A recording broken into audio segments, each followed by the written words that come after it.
A semblance of Vedic culture still remains in this country. But this is not the way in which our country, Bharat, was functioning. It was functioning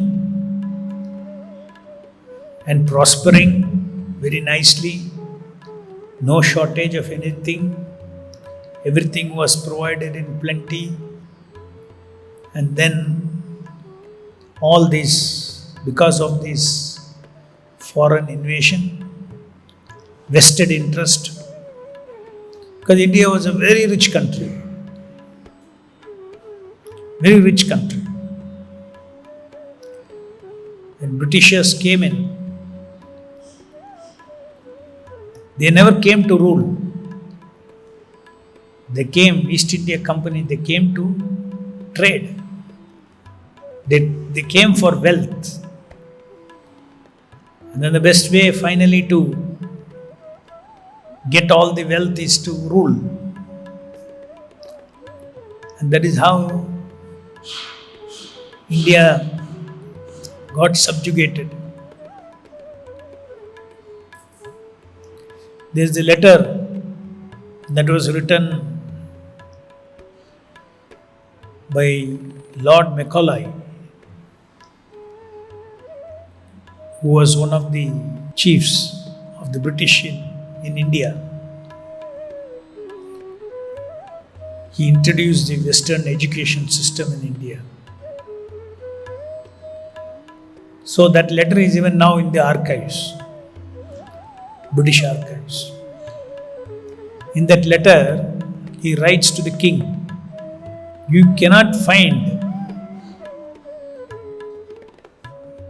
a single beggar or a thief across the length and breadth of this country." And he says, so rich is this country. And he describes that. And so rich is their culture, he says that. Then he says, the only way we can break this culture and subjugate these people is only by changing their education system. What was the education system? Gurukula system. Changing their education system and introducing English education in such a way that they should eventually feel proud about everything about English and should be ashamed about everything about their own culture. This is a strategy. So India was prospering, was very rich, and all these things are due to the performance of yajna. Prosperity, richness, everything comes from pleasing Hari. The society, if it is organized as per the Varnashrama, Varnashrama is not about celebrating inequalities. You're Brahmana, you're Kshatriya, you're Vaishya. No. It is about celebrating varieties.